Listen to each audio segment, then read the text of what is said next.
In this video, I'm going to show you how to fix World of Warcraft not launching on PC. The first thing you want to do is go to Windows Security.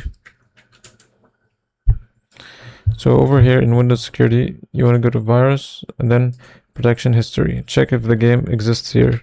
If it does, that means the Windows Security has blocked it. So what you'll do is go to Manage Settings, turn this off, relaunch the game. Even if it works, then come back here and then turn it back on. And then go to add, and then add the game folder. Add the game folder so it can be excluded and it won't be blocked again. Now this is the first option for fixing the error. Now you have another thing you can do is go to settings. And over here go to graphics. And turn this option on. And then find the game. And then select high performance for the game. And then you'll go to System, Properties.